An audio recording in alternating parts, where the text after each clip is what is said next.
നമസ്കാരം എല്ലാവർക്കും, welcome to healing life tarot. Okay, ഞാനിന്ന് റിലേഷൻഷിപ്പ് റീഡിങ്ങിന് ജസ്റ്റ് ഒറാക്കിൾ കാർഡ്സ് ആണ് എടുക്കുന്നത്. ഇതിവിടെ പുറത്ത് തന്നെ ഉണ്ടായിരുന്നു. ഓക്കെ, സോ നമുക്ക് നിങ്ങളുടെ സിറ്റുവേഷനെ കുറിച്ചൊന്ന് നോക്കാം. ഓക്കെ, നിങ്ങൾ തമ്മിലിപ്പോൾ എന്താണ് നിങ്ങളുടെ പേഴ്സൻ്റെ മനസ്സിൽ അല്ലെങ്കിൽ നിങ്ങളുടെ സിറ്റുവേഷൻ എന്താണ് കാണുന്നത് നമുക്ക് നോക്കാം. ആൻഡ് ലെറ്റ്സ് സീ നിങ്ങളുടെ സിറ്റുവേഷൻ, സാഹചര്യം ഇപ്പം എന്താണ് നിങ്ങളുടെ ബന്ധത്തിൽ. Engagement ring. Nice. Okay. Love. Cupid's arrow. Ha ha ha. Beautiful. Coffin. Okay. What's going on?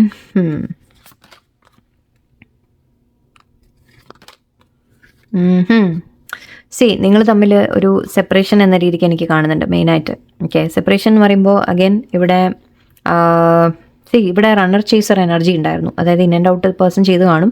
അതിൻ്റെ നിങ്ങൾ ചേസറായിട്ട് പേഴ്സണെ ഒരുപാട് ചേസ് ചെയ്യുക, അങ്ങനെ നിങ്ങൾ ചെയ്തുകൊണ്ടിരുന്നിട്ടുണ്ടാവും. ഓക്കെ, മേ ബി പേഴ്സൺ അപ്പോൾ റണ്ണറാണ് ഓട്ടോമാറ്റിക്കലി അല്ലേ. നിങ്ങൾ ചേസ് ചെയ്യുമ്പോൾ അവർ റണ്ണറാണ്. ഇവിടെ നിങ്ങൾക്ക് എന്താണെന്ന് വെച്ചാൽ ഐ തിങ്ക് മനസ്സിൽ നിങ്ങളെ അവർ വിട്ടു പോകുമോ എന്നുള്ളൊരു പേടി കൊണ്ടാണ് നിങ്ങൾ അങ്ങനെ ചെയ്യുന്നത്. ഓക്കെ, നിങ്ങൾ ഒരുപാട് മെസ്സേജസ് അയക്കുക, ഒരുപാട് എക്സ്പ്ലനേഷൻ കൊടുക്കാൻ നിൽക്കുക, ക്വസ്റ്റ്യൻസ് ചോദിക്കുക, ഇതൊക്കെ ചെയ്യുന്നത് നിങ്ങൾക്ക് ആ ഒരു പേടി കൊണ്ടാണ്. എന്നിട്ട് നിങ്ങൾ ആ പേഴ്സൺ നിങ്ങളെ വിട്ടു പോയാലോ എന്നൊരു ടെൻഷനാണ് എപ്പോഴും നിങ്ങളുടെ ഉള്ളിൽ. ബട്ട് ഇവിടെ ഒരു സഡൻ ചേഞ്ച് വന്നതായിട്ട് എനിക്ക് കാണുന്നുണ്ട്. ഒരു ചില കാര്യങ്ങൾ സംഭവിച്ചു നിങ്ങളുടെ ഇടയിൽ. ഓക്കെ, അതെന്ത് തന്നെ ആയാലും ശരി, അതിനുശേഷം ഇവിടെ ഒരു സെപ്പറേഷൻ വന്നതായിട്ടും എനിക്ക് കാണുന്നുണ്ട്. ഓക്കെ, നിങ്ങളുടെ ഇടയിൽ മേ ബി നിങ്ങൾ ചേസ് ചെയ്തത് കൊണ്ട് പെട്ടെന്ന് പേഴ്സൺ ബ്ലോക്ക് ചെയ്തു പോയി, ദേഷ്യപ്പെട്ടു പോയി, അങ്ങനെയൊക്കെ ആയിരിക്കാം. ഓക്കെ, കാരണം നിങ്ങൾ അങ്ങനെ കൂടുതൽ ക്വസ്റ്റ്യൻസ് ചോദിക്കുക, ഒരുപാട് എന്താ പറയുക, അവരെ പുറകെ പോവാം ഒക്കെ ചെയ്യുമ്പോൾ അവർക്കൊരു ഇറിറ്റേഷൻ ആയിട്ടായിരിക്കാം, ഒരു സഡൻ ഷോക്കിങ്. ചിലപ്പോൾ നിങ്ങൾക്ക് തന്നെ ഷോക്കായി പോയിണ്ടാവും, പെട്ടെന്ന് തന്നെ ബ്ലോക്കാക്കി പോയോ എന്ന് നിങ്ങൾ ഒരു ടെൻഷനിലായി കാണും. ബ്ലോക്ക് അല്ലെങ്കിൽ അറ്റ്ലീസ്റ്റ് മാറി നിൽക്കുന്നു, നിങ്ങളോട് ഒട്ടും സംസാരിക്കുന്നില്ല, നിങ്ങൾ മെസ്സേജ് ചെയ്താൽ നോക്കുന്നില്ല, അങ്ങനെയൊക്കെ വലുതുമായിരിക്കാം. എന്തായാലും ഇവിടെ സെപ്പറേഷൻ എന്ന എനർജി ഉണ്ട് ഇവിടെ. ഓക്കെ, പക്ഷേ അങ്ങനെയൊക്കെ ഉണ്ടെങ്കിലും ഓക്കെ, നിങ്ങളുടെ പേഴ്സൻ്റെ ഉള്ളിൽ നിന്ന് നിങ്ങൾ പോയിട്ടൊന്നുമില്ല. ഓക്കെ, അവരിപ്പോൾ നിങ്ങളോട് സംസാരിക്കുന്നില്ലെങ്കിൽ അവർ നിങ്ങളുടെ ഫോട്ടോസ് എടുത്ത് നോക്കുന്നുണ്ട്. ഓക്കെ, നിങ്ങളുടെ ഫോട്ടോസ് നോക്കുന്നുണ്ട്, നിങ്ങളെ മിസ് ചെയ്യുന്നുണ്ട് എന്ന എനർജിയാണ് വരുന്നത്. മനസ്സിലുള്ള ഒന്നും തുറന്ന് പറയുന്നില്ല എന്നൊരൊറ്റ പ്രശ്നമേ ഉള്ളൂ. സൺഗ്ലാസസ് ഉണ്ട്, നിങ്ങളെ വാച്ച് ചെയ്യുന്നുണ്ട്, നിങ്ങൾ എന്താ ചെയ്യുന്നത് എന്നെല്ലാം അവർ അറിയാൻ ശ്രമിക്കുന്നുണ്ട്. ഓക്കെ, ഇവിടെ എന്താ പറ്റുന്നതെന്ന് വെച്ചാൽ അവർക്ക് സ്നേഹം ഇല്ലാഞ്ഞിട്ടോ ഫീലിങ്സ് ഇല്ലാഞ്ഞിട്ടോ അല്ല. ഓക്കെ, പക്ഷേ ചില സമയത്ത് നമ്മൾ ഈ ഒരു ഇങ്ങനെ ചേസ് ചെയ്തുകൊണ്ടിരിക്കുമ്പോൾ ചിലവർക്ക് ആ ഒരു എനർജി അങ്ങോട്ട് താങ്ങാൻ പറ്റില്ല.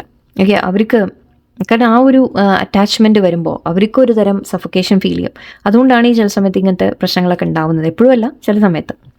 ഓക്കെ, സോ എന്തായാലും ഐ തിങ്ക് ആ ഒരു നിങ്ങൾ ചേസ് ചെയ്ത ഇപ്പം നമുക്ക് വന്ന കാർഡ് അതാണ്, അതുകൊണ്ട് ഞാൻ അത് പറഞ്ഞു മാത്രം. സോ നിങ്ങൾ അങ്ങനെ ചേസിങ് ചെയ്തിട്ടുണ്ടെങ്കിൽ അവർക്ക് ആ ഒരു പെട്ടെന്ന് നിങ്ങളെ അവർ വിട്ടു പോവുകയും ചെയ്തു. ഓക്കെ, നിങ്ങൾ ചേസ് ചെയ്യും തോറും അവർ അങ്ങനെ അകലാനുള്ള ചാൻസസ് ആണ് കൂടുതൽ. സോ അതുകൊണ്ടാണ് ചേസിങ് ചെയ്യരുത് എന്ന് എപ്പോഴും പറയുന്നത്. ഓക്കെ, നിങ്ങൾ വിചാരിക്കുന്നത് ഞാൻ ചേസ് ചെയ്ത് കഴിഞ്ഞാൽ അവരെ എന്നെ പിടിച്ച് നിർത്താൻ പറ്റും എന്നാണ്, ഒരിക്കലും ഇല്ല, തിരിച്ചാണ്. ഓക്കെ, മനസ്സിലാക്കാം. സോ ഇവിടെ ആ ഒരു ഷോക്കിംഗ് സെപ്പറേഷൻ നിങ്ങളുടെ ഇടയിൽ വന്നു. പക്ഷേ അങ്ങനെ ചെയ്തിട്ടും അവർ നിങ്ങളെ മിസ് ചെയ്യുന്നുണ്ട്. ഓക്കെ, നിങ്ങളെ വാച്ച് ചെയ്യുന്നുണ്ട്, സ്റ്റോക്ക് ചെയ്യുന്നുണ്ട്, എല്ലാം ഉണ്ട്. കാരണം ഇവിടെ ആൻഡ് അവരെ ഫീലിങ്സ് നോക്കുമ്പോൾ എൻഗേജ്മെൻറ്റ് റിംഗ് ആണ് കാണുന്നത്. Higher commitment, eternity, partnership, union, whatever. Okay, എന്തായാലും എൻഗേജ്മെൻറ്റ് റിംഗ് എന്ന് പറയുമ്പോൾ കല്യാണം എന്ന്, മാരേജ് എന്ന് നിങ്ങൾ എടുക്കണ്ട, പ്രോപ്പറായിട്ട് 3D മാരേജ് എന്ന രീതിക്കല്ല. പക്ഷേ അറ്റ്ലീസ്റ്റ് അവർക്ക് ആ സ്നേഹമുണ്ട്, നിങ്ങളോട് ഒരു കമ്മിറ്റ്മെൻറ്റ് വേണം എന്ന രീതിക്കാണ് അവർ ചിന്തിക്കുന്നത്. അതിനിവിടെ ലവ് ഉണ്ട്, അൺകണ്ടീഷണൽ ലവ് ആണ് അവർക്ക് നിങ്ങളോട് ഫീൽ ചെയ്യുന്നത്. ക്യൂപിഡ്സ് ആരോ. സോ യെസ്, അവർക്ക് തീർച്ചയായിട്ടും നിങ്ങളെ വിട്ട് എവിടെയും പോകാൻ സാധിക്കില്ല എന്നാണ് പറയുന്നത്. Have faith, love is coming. Okay, അവർക്ക് ആ ഒരു ഫീലിംഗ് അവർക്ക് കണ്ടെയ്ൻ ചെയ്ത് അവർ നിങ്ങളെപ്പോൾ വിട്ട് പോയാലും ആക്ച്വലി നിങ്ങൾ ആലോചിച്ച് നോക്കുക. ഒരു ചെറിയൊരു കാര്യം ഞാൻ പറയാം. നിങ്ങൾ അവരെ ചേസ് ചെയ്തുകൊണ്ടിരിക്കുമ്പോൾ ശരിക്കും അവർക്ക് മനസ്സിലാവുന്നുണ്ട് ദാറ്റ് യെസ് നിങ്ങൾക്ക് ഫീലിങ്സ് ഉണ്ട്, നിങ്ങൾക്ക് അവരെ വേണം, എല്ലാം അറിയാം. ഓക്കെ, അത് അവർക്കൊരു വാലിഡേഷൻ കിട്ടുന്ന കാര്യമാണ്. പക്ഷേ അതിൽ ആ ഒരു ഇറിറ്റേഷൻ ഫീൽ ചെയ്തിട്ടോ അല്ലെങ്കിൽ എന്തെങ്കിലും ദേഷ്യപ്പെട്ടിട്ടോ നിങ്ങളുടെ അടുത്ത് മാറി നിൽക്കുമ്പോൾ ശരിക്കും പറഞ്ഞാൽ അവർ ആ എനർജി മിസ് ചെയ്യുകയും ചെയ്യും. ഓക്കെ, ഇതൊരു ശരിക്കും കോൺട്രഡിക്ടറി ആണ്, പറഞ്ഞിട്ട് കാര്യമില്ല. ഓക്കെ, അവർക്ക് ആ ഒരു നിങ്ങളെ മിസ് ചെയ്യുകയും ചെയ്യും. കാരണം നിങ്ങളങ്ങനെ കൊടുക്കുന്ന സ്നേഹം അത് വരില്ല, അവരൊന്നും അങ്ങനെ കിട്ടുമൊന്നുമില്ല അല്ലേ. സോ അതുകൊണ്ട് തന്നെ അവർ മിസ് ചെയ്യുകയും ചെയ്യും. അപ്പോൾ അങ്ങനെ അതുകൊണ്ടാണ് ഈ പറയുന്നത് അവർക്ക് നിങ്ങളെ അധിക കാലം വിട്ട് നിൽക്കാനൊന്നും പറ്റില്ല. ഓക്കെ, നിങ്ങൾ പക്ഷേ ഈ ഇങ്ങനെ അവരെ ബ്ലോക്ക് ചെയ്ത് പോയി അല്ലെങ്കിൽ വേറെ എന്തെങ്കിലും ചെയ്തു പോയി എന്ന് പറഞ്ഞാൽ നിങ്ങൾ വിളിക്കാൻ നിൽക്കുക, പിന്നെയും വേറെ എന്തെങ്കിലും പറയാൻ നിൽക്കുക, ഇവൻ അവർ അൺബ്ലോക്ക് ചെയ്ത് കഴിഞ്ഞാൽ നിങ്ങൾ വീണ്ടും പോയിട്ട് അങ്ങോട്ട് കയറി കൂടുതൽ സംസാരിക്കാൻ നിൽക്കുക, ഇതൊക്കെ ചെയ്ത് കഴിഞ്ഞാൽ പിന്നെയും നിങ്ങളത് ട്രിഗർ ചെയ്യുകയാണ് ചെയ്യുന്നത്. സോ നിങ്ങൾ മനസ്സിലാക്കേണ്ടത്, നിങ്ങൾ ഒരിക്കലും അങ്ങനെ ആ ഒരു നിങ്ങളുടെ എനർജി നിങ്ങൾ കൺട്രോൾ ചെയ്യാം. ഓക്കെ, അവർ അങ്ങനെ അൺബ്ലോക്ക് ചെയ്താൽ പോലും അവരിങ്ങോട്ട് വരട്ടെ. ബ്ലോക്ക് ചെയ്ത് പോയ ആൾ തന്നെ അൺബ്ലോക്ക് ചെയ്ത് ഇങ്ങോട്ട് തിരിച്ച് വന്ന് സംസാരിക്കട്ടെ. വെയിറ്റ് ചെയ്യൂ. ഓക്കെ, ക്ഷമയോടെ വെയിറ്റ് ചെയ്യൂ. നിങ്ങളുടെ ഉള്ളിൽ പക്ഷെ അപ്പോഴേക്കും പിന്നെയും ടെൻഷൻ വരരുത്. നിങ്ങളെ വിട്ടു പോകും എന്നുള്ള ടെൻഷൻ വന്നു കഴിഞ്ഞാൽ അവിടെ വീണ്ടും അവർ അകന്നു പോകും. സോ പ്ലീസ് ഇത് ഓർമ്മ വയ്ക്കാം. ഓക്കെ, ബട്ട് അവർക്ക് ഫീലിങ്സ് ഇല്ലാഞ്ഞിട്ടല്ല. ഓക്കെ, പക്ഷെ നിങ്ങളുടെ ആ ഒരു ചേസിങ് എനർജിയാണ് അവരെ നിങ്ങളിൽ നിന്ന് കൂടുതൽ അകറ്റുന്നത്. അവർക്ക് ആ ഒരു കാം ഏരിയ ഉണ്ടാക്കൂ നിങ്ങളുടെ ഇടയിൽ. അവർ വന്ന് സംസാരിക്കുമ്പോൾ ഒരു സമാധാനം ഫീൽ ചെയ്യുന്ന തരത്തിലൊരു സിറ്റുവേഷൻ ഉണ്ടാക്കൂ. ഓക്കെ, എപ്പോഴും എന്നല്ല, അവരുടെ ഭാഗത്തുനിന്ന് എഫേർട്ട് നിങ്ങൾക്ക് കാണാൻ വേണ്ടിയിട്ടാണ് പറയുന്നത്. നോക്കട്ടെ അപ്പോൾ വേറെ എന്താ മെസ്സേജ് വരുന്നത് നോക്കാം. എന്തായാലും അവിടെ സ്നേഹമുണ്ട്, ഫീലിങ്സ് ഇല്ലാഞ്ഞിട്ടൊന്നുമല്ല. ഓക്കെ, അൺകണ്ടീഷണൽ ലവ് ഉണ്ട്. ആൻഡ് അവർ തിരിച്ചു വരും നിങ്ങളെ മിസ് ചെയ്യുന്നിട്ട് എന്തായാലും. ഓക്കെ, ആൻഡ് ഇവിടെ സെഡക്ഷൻ. ഓക്കെ, അത് ടെഡി ബെയർ തിരിച്ചു വരും എന്നുള്ളതിന് യാതൊരു ഡൗട്ടും ഇല്ല. യെസ്, സിറ്റുവേഷൻ ട്രാൻസ്ഫോം ആവും, മാറ്റം വരും നിങ്ങൾക്ക് എന്തായാലും. ഓക്കെ, സിറ്റുവേഷൻസ് ചേഞ്ച് വരും. പേഴ്സൺ തിരിച്ച് വരുന്നതായിട്ടാണ് കാണുന്നത്. നിങ്ങൾ തമ്മിൽ അട്രാക്ഷൻ ഉണ്ട്. നിങ്ങൾ തമ്മിൽ വീണ്ടും ഒരു കുറച്ച് പേർക്ക് ഇവിടെ ആക്ച്വലി തേർഡ് പാർട്ടിയുടെ ഒരു കാർഡാണിത്, ഞാൻ അപ്പോഴാണ് ശ്രദ്ധിച്ചത്. ഓക്കെ, കുറച്ച് പേർക്ക് ഇവിടെ തേർഡ് പാർട്ടി ആയിരിക്കാം ചിലപ്പോൾ നിങ്ങളുടെ ഇടയിൽ ഒരു ഇഷ്യൂ ഉണ്ടാക്കിയത്. ബട്ട് അത് നിലനിൽക്കില്ല. Okay, don't worry. അതൊക്കെ ഇങ്ങനെ എന്താ പറയുക, ഇടയിൽ വന്നു പോകുന്ന ചില കാര്യങ്ങളാണ്. എന്തെങ്കിലും ഒരു വെറുതെ ഒരു അട്രാക്ഷൻ ബേസ് എന്തെങ്കിലും ആയിരിക്കാം, അത്രയേ ഉള്ളൂ. കാരണം ഇൻട്രസ്റ്റഡ് ഇൻ യു എന്നാണ് പറയുന്നത്. ആൻഡ് വോണ്ട് ടു ഡേറ്റ് എന്ന രീതിക്കാണ്. ആൻഡ് ഇവിടെ അബണ്ടൻസ് ഉണ്ട്, പോസിറ്റീവ് മൈൻഡ് സെറ്റ്. അവർ വീണ്ടും നിങ്ങളെ ആഗ്രഹിക്കുന്നുണ്ട്, അവർക്ക് നിങ്ങളെ വേണം എന്ന് തന്നെയാണ്. ഓക്കെ, തേർഡ് പാർട്ടി ഉണ്ടെങ്കിലും ഇല്ലെങ്കിലും ഒക്കെ തേർഡ് പാർട്ടി ആക്ച്വലി അത് നിലനിൽക്കുന്ന കാര്യങ്ങളൊന്നുമല്ല. So don't worry. നിങ്ങളോട് തന്നെയാണ് ഫീലിങ്സും ഇഷ്ടവും എല്ലാം. ഇവിടെ നിങ്ങളുടെ ഭാഗത്തുനിന്ന് മാറ്റങ്ങൾ വരുത്തി കഴിഞ്ഞാൽ നിങ്ങൾക്ക് ഈ ബന്ധത്തിൽ മാറ്റങ്ങൾ നിങ്ങൾക്ക് കാണാൻ പറ്റും. അതുകൊണ്ടാണ് ഞാൻ ഇത്രയും ഈ അഡ്വൈസ് പറയുന്നത്, നിങ്ങൾക്ക് അതിന് വേണ്ടിയിട്ടാണ്. അല്ലാതെ പിന്നെ അതിൻ്റെ ഒപ്പം നിങ്ങൾ നിങ്ങളുടെ വാല്യൂ ചെയ്യണം, അത് വേറെ കാര്യം. ഓക്കെ, എത്രത്തോളം. Okay, let's see. കുറച്ച് മെസ്സേജസ് നോക്കാം. Turn on your heart light, reflect on a time when you experience love. Okay, see നിങ്ങൾക്ക് ചെയ്യാൻ പറ്റിയ ഒരു കാര്യം ഇപ്പോൾ നിങ്ങൾ തമ്മിൽ നല്ല മൊമെൻറ്റ്സിനെ കുറിച്ച് നിങ്ങൾ ഓർക്കുക. ഓക്കെ, ദേഷ്യവും കാര്യങ്ങളും യെസ് അവർ വിട്ടുപോയി, പിണങ്ങിപ്പോയി, ഇതായിപ്പോയി, എല്ലാം ഓക്കെ. പക്ഷേ അതിൻ്റെ നിങ്ങൾ അതിൻ്റെ ഇടയിൽ നിങ്ങൾ ഓർക്കേണ്ടത് നിങ്ങൾ തമ്മിൽ സ്പെൻഡ് ചെയ്ത നല്ല സമയങ്ങൾ, നിങ്ങൾ തമ്മിലുണ്ടായ നല്ല മൊമെൻറ്റ്സ്, സ്നേഹം പങ്കിട്ടത്, അതിനെക്കുറിച്ചൊക്കെ നിങ്ങൾ ഓർക്കുക. Okay, and action speak loudly, express your love through actions. Actually ഇത് ഇന്നലെ ആരും എന്നോട് ചോദിച്ച പോലെയാണ്, അങ്ങോട്ട് മെസ്സേജ് ചെയ്യാൻ പറഞ്ഞില്ലേന്ന്. പക്ഷേ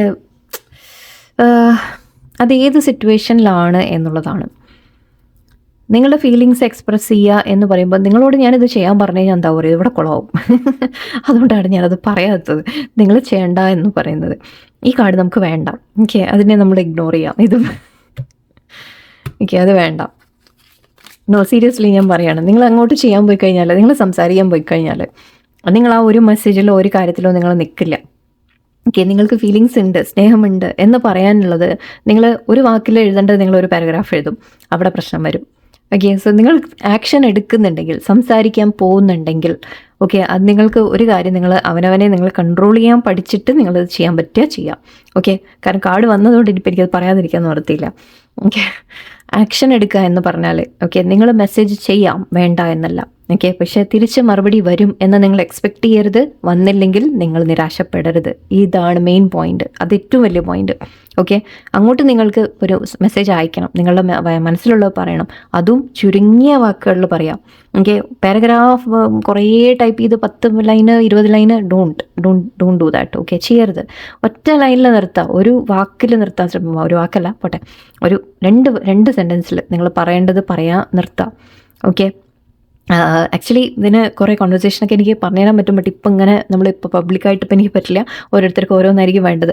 സോ നിങ്ങൾ പക്ഷെ പറയേണ്ട കാര്യം, നിങ്ങൾക്ക് മനസ്സിലുള്ളത് പറയേണ്ട. അപ്പോൾ അവരിപ്പോൾ സപ്പോസ് ദേഷ്യപ്പെട്ടു പോയി, പിണങ്ങിപ്പോയി എന്നുണ്ടെങ്കിൽ അവിടെ നിങ്ങൾക്ക് പറയേണ്ടത്, അതായത് ഞാനിവിടെ തന്നെയുണ്ട്, നിനക്ക് സംസാരിക്കണം എന്നുണ്ടെങ്കിൽ നിനക്ക് തോന്നുമ്പോൾ നീ വരാം എന്ന് നിങ്ങൾക്ക് പറയാൻ ധൈര്യം നിങ്ങൾ ഫീൽ ചെയ്യുന്നു അന്ന് മെസ്സേജ് ചെയ്യൂ. ഞാൻ ഈ പറഞ്ഞ സെൻറ്റൻസ് അവർ പിണങ്ങിപ്പോയി, മാറിപ്പോയി, വിട്ടുപോയി, ബ്ലോക്ക് ചെയ്തിട്ടില്ല എന്ന് വിചാരിക്കും. ഓപ്പൺ ആണ്, നിങ്ങൾക്ക് സംസാരിക്കണം എന്നുണ്ടെങ്കിൽ നിങ്ങൾ ഇങ്ങനെ പറയാൻ ശ്രമിക്കുക. എന്നോട് സംസാരിക്കാതെ പെട്ടെന്നാണ് പോയത്, പക്ഷെ തിരിച്ചു ഇനി അങ്ങോട്ട് എന്തെങ്കിലും നിനക്ക് പറയാനുണ്ടെങ്കിൽ കേൾക്കാൻ ഞാനിവിടെ ഉണ്ട്. ആ രീതിക്ക് സോറി, ഞാൻ കൂടുതൽ പറയുന്നില്ല. So try to be very specific എന്നാണ് പറയുന്നത്. ഓക്കെ, അല്ലാതെ നിങ്ങളുടെ ഭാഗത്തുനിന്ന് ഞാനിങ്ങനെ ചെയ്തില്ലേ, അങ്ങനെ ചെയ്തില്ലേ, എന്തിനെന്നോട് ഇങ്ങനെ ചെയ്തു, ഇതൊക്കെ നിർത്താം, എല്ലാം നിർത്താം. കാര്യമില്ല, അതിലൊന്നും കാര്യമില്ല. അതൊക്കെ അവർ ചിലപ്പോൾ വായിക്കുക പോലും ഇല്ല. ചിലപ്പോൾ അത് അത് കാണുമ്പോൾ കൂടുതൽ ഇറിറ്റേഷൻ ആവുകയുള്ളൂ. സോ വിട്ടേക്കാം. ഓക്കെ, നിങ്ങൾക്ക് പറയാനുള്ള പോയിന്റ്, എന്നോട് ചെയ്തത് ശരിയായില്ല, ഇങ്ങനെ ചെയ്യാൻ പാടില്ലായിരുന്നു. ഓക്കെ, എന്നോട് ഇനി ശരിക്കും വന്ന് സംസാരിക്കാൻ, ക്ലിയർ ആയിട്ട് സംസാരിക്കാൻ പറ്റുമ്പോൾ വരൂ എന്ന് നിങ്ങൾക്ക് എപ്പോൾ നിങ്ങൾക്ക് ആ മെച്യൂരിറ്റിയോടെ, നിങ്ങൾക്ക് ആ ഒരു സ്ട്രെങ്ത്തോടെ നിങ്ങൾക്ക് പറയാൻ പറ്റുന്നു, അപ്പോൾ മാത്രം നിങ്ങൾ ആക്ഷൻ എടുക്കാം. അല്ലെങ്കിൽ നിങ്ങൾ ചെയ്യണ്ട. അതുകൊണ്ടാണ് ഞാൻ പറഞ്ഞത്. പിന്നെ തിരിച്ച് മെസ്സേജ് റിപ്ലൈ വരും എന്ന് പ്രതീക്ഷിക്കരുത്. നിങ്ങൾ അങ്ങോട്ട് ഇട്ട് കഴിഞ്ഞാൽ അവർ കണ്ടതും അവർ ഇതായിട്ട് ഓടി വരും. നോ, ഉണ്ടാവില്ല, ഉറപ്പാണ് ഉണ്ടാവില്ല. ഓക്കെ, സോ അപ്പോൾ നിങ്ങൾ ചെയ്യേണ്ടത് അഗൈൻ, നിങ്ങൾ സൈലൻ്റ് ആയിട്ട് നിങ്ങൾ മാറിയിരിക്കാൻ നിങ്ങൾ തയ്യാറാവണം. ഓക്കെ, ഒരു മെസ്സേജ് ഇട്ടു, ഫൈൻ, പിന്നെ അതിന് ശേഷം അങ്ങോട്ട് പോകരുത്, തിരിഞ്ഞ് നോക്കരുത്. അങ്ങനെയൊക്കെ നിങ്ങൾക്ക് ചെയ്യാൻ പറ്റുകയാണെങ്കിൽ മാത്രം ഈ ആക്ഷൻ എടുക്കും. ഓക്കെ, ഞാനൊരു കോഴ്സായിട്ട് വെച്ചാലോ എന്ന് ആലോചിക്കാം നിങ്ങൾക്ക്. ഓക്കെ, ഒന്നുകൂടി. Receive with love and appreciation. Gracious acceptance is a way to show love. Okay, ഇപ്പോൾ സപ്പോസ് അവരിങ്ങോട്ട് മെസ്സേജ് ചെയ്യുകയാണെങ്കിൽ, ഓക്കെ, അവിടെയും ഞാൻ പറയുന്നത്, ആദ്യം നിങ്ങളുടെ മനസ്സിൽ നിങ്ങൾ അപ്പം തന്നെ എക്സ്പ്ലനേഷൻ ചോദിക്കാൻ പോകും. എന്താ എത്ര ദിവസം വന്നില്ല, എന്താ എത്ര ദിവസം സംസാരിച്ചില്ല, അന്ന് എന്താ പറ്റിയത്, എന്തിനാണ് അങ്ങനെ എന്നോട് ഇതാക്കിയത് എന്നൊക്കെ നിങ്ങളുടെ ക്വസ്റ്റ്യൻസ് വരും. നോ, അവിടെ വെയിറ്റ് ചെയ്യൂ. അഗൈൻ, അവിടെ വെയിറ്റ് ചെയ്തിട്ട് നിങ്ങൾ അവർ മെസ്സേജ് ചെയ്യുന്നതിന് കാമായിട്ട് അവരോട് സംസാരിക്കാം. കുറ്റപ്പെടുത്താനോ അതോ ചോദിക്കാൻ പോവാതെ, ഒന്നും ചോദിക്കാൻ പോവാതെ. ഓക്കെ, ആൻഡ് അത് മാത്രമല്ല, അവരായിട്ട് ഇങ്ങോട്ടൊരു ചെറിയ സോഫ്റ്റ് അപ്രോച്ച് ആണെങ്കിൽ, ഓക്കെ, നിങ്ങൾക്ക് ക്ഷമിക്കാൻ പറ്റുന്ന കാര്യങ്ങളാണ് അവർ ചെയ്തെങ്കിൽ കേട്ടോ. ഓക്കെ, അത് ആലോചിച്ച് ചെയ്യാം. ബട്ട് എനിവേ, ഇവിടെ പറയുന്ന ഗ്രേഷ്യസ് അക്സെപ്റ്റൻസ് ആണ്. അതായത് അവർ തിരിച്ചു വരുന്നുണ്ടെങ്കിൽ, അല്ലെങ്കിൽ അവരെന്തെങ്കിലും സംസാരിക്കുന്നുണ്ടെങ്കിൽ, അവിടെ നിങ്ങളും ഒരല്പം ഒരു വിട്ടുവീഴ്ചയോടെ, ഒരല്പം സമാധാനത്തോടെ നിങ്ങൾ സംസാരിക്കാം. ആൻഡ് ആക്സെപ്റ്റ് യു എന്നും പറയുന്നുണ്ട്. Focus on love, look for the good in every one എന്ന് പറയുന്നുണ്ട്. യെസ്, എല്ലാവരിലും നന്മയുണ്ട്, എല്ലാവരിലും തെറ്റുകളും ഉണ്ട്. സോ അത് നമ്മളിലും ഉണ്ട്. സോ അതുകൊണ്ട് തന്നെ നല്ല ഭാഗം കാണാൻ ശ്രമിക്കൂ എന്ന് പറയുന്നുണ്ട്. എപ്പോഴും അല്ല, അഗൈൻ. ഓക്കെ, ഇന്ന് എനിക്ക് നിങ്ങളോടത് അഡ്വൈസ് തരാൻ പേടിയാണ്. എക്സ്പ്രസ് ലവ് ത്രൂ ഗിഫ്റ്റ്സ് എന്ന് പറയുന്നത്. Small token of love can convey great appreciation. നിങ്ങൾക്ക് പേഴ്സൺ ഗിഫ്റ്റ് തരും എന്ന രീതിക്ക് എടുക്കാം നമുക്ക്. ഓക്കെ, പേഴ്സൺ ഗിഫ്റ്റായിട്ട് ഒക്കെ വരും. കുറച്ച് കഴിഞ്ഞാൽ എൻഗേജ്മെൻറ്റിങ് ഉണ്ടായിരുന്നു. സോ മേ ബി ഒരു ഓഫർ ഓഫ് ലവ് ആയിട്ട് അവർ വരും എന്ന് നമുക്ക് പ്രതീക്ഷിക്കാം. And again focus on love തന്നെ വന്നു. Okay, fine. നിങ്ങൾ തമ്മിൽ ഞാൻ പറഞ്ഞ പോലെ ഇവിടെ ഇഷ്ടമില്ലാഞ്ഞിട്ടോ സ്നേഹമില്ലാഞ്ഞിട്ടോ അല്ല, പക്ഷെ ചില സിറ്റുവേഷൻ, സാഹചര്യങ്ങൾ നിങ്ങൾ ഹാൻഡിൽ ചെയ്യുന്ന രീതികളാണ്. ഓക്കെ, അത് നിങ്ങൾക്ക് നല്ലൊരു ബന്ധം ആക്ച്വലി നിലനിർത്താൻ നിങ്ങൾക്ക് സാധിക്കും. അതിനുവേണ്ടി ചില കാര്യങ്ങൾ നിങ്ങളൊന്ന് അഡ്ജസ്റ്റ് ചെയ്താൽ മതി. ഓക്കെ, നിങ്ങൾ വിട്ടുവീഴ്ച ചെയ്യണം എന്നല്ല ഞാൻ പറയുന്നത്. ഓക്കെ, പ്ലീസ് മനസ്സിലാക്കുക, അങ്ങനെയല്ല. ബട്ട് നിങ്ങളുടെ റിയാക്ഷൻസ് നിങ്ങൾക്ക് ചേഞ്ച് ചെയ്യാൻ പറ്റും. ഓക്കെ, അതിനാദ്യം പക്ഷെ വേണ്ടത് എന്താ, സെൽഫ് ലവ് ആണ്. നിങ്ങൾ അവനവനെ സ്നേഹിച്ചാൽ മാത്രമേ ആ കോൺഫിഡൻസോടെ നിങ്ങൾക്ക് സംസാരിക്കാൻ പറ്റുള്ളൂ. ഞാൻ നേരത്തെ പറഞ്ഞ ഒരു സെൻറ്റൻസ് ഓർമ്മയുണ്ടോ? എന്നിട്ട് എന്നോട് നിങ്ങൾ ചെയ്ത തെറ്റാണ് എന്ന് പറയാൻ തന്നെ നിങ്ങളുടെ വാക്ക് നിങ്ങളുടെ നാവിൽ നിന്ന് വരില്ല. അങ്ങനെ അത് പറഞ്ഞാൽ തന്നെ നിങ്ങളത് കുറ്റപ്പെടുത്തലായിട്ട് പറയും, അല്ലെങ്കിൽ നിങ്ങളതിനെ സങ്കടമായിട്ട് പറയും, വിഷമമായിട്ട് പറയും. ഓക്കെ, ഒരു കാമായി നിന്നിട്ട് നോ, ഇത് നിങ്ങൾ ചെയ്ത തെറ്റാണ് എന്ന് നിങ്ങൾക്ക് അത് ഒരു ആർഗ്യുമെൻ്റ് ആയിട്ടല്ല, ആസ് എ സ്റ്റേറ്റ്മെൻറ്റ് എന്ന് പറയും. നമ്മൾ പറയില്ലോ, ഒറ്റ അടിവരയിട്ടൊരു വാക്കാണത്, ഒരു അടിവരയിട്ടൊരു സെൻറ്റൻസ് ആയിരിക്കണം അത്. ഇല്ല, ഇത് ചെയ്തത് തെറ്റാണ്, ഇങ്ങനെ ചെയ്യാൻ പാടില്ല എന്ന് നിങ്ങൾ, അല്ലെങ്കിൽ അത് എന്നെ വേദനിപ്പിച്ചു എന്ന് പറയാൻ നിങ്ങൾക്ക് സാധിക്കണം. അത് കുറ്റപ്പെടുത്തലായിട്ടല്ല, അഗൈൻ ഞാൻ പറയുന്നത്. സോ നിങ്ങൾ ഇവിടെ കുറേ നിങ്ങളെ തന്നെ ഒന്ന് മാറ്റിയെടുക്കാൻ ശ്രമിക്കാം. ഓക്കെ, ഞാൻ കുറച്ചൊക്കെ ഞാനിവിടെ ഇടയ്ക്കിടയ്ക്ക് ഇങ്ങനെ ഓരോന്ന് പറയാൻ ശ്രമിക്കുകയാണ്. ഐ ഹോപ്പ് എന്തെങ്കിലുമൊക്കെ ഗുണങ്ങൾ നിങ്ങൾക്ക് ഇതുകൊണ്ട് കിട്ടുന്നുണ്ടാവുമെന്ന് ഞാൻ വിചാരിക്കുന്നു. ബാക്കിയൊക്കെ ദൈവത്തിൻ്റെ കയ്യിൽ. ഓക്കെ, എനിവേ, എല്ലാവർക്കും നല്ലൊരു ദിവസമായിരിക്കട്ടെ. നന്ദി, നമസ്കാരം.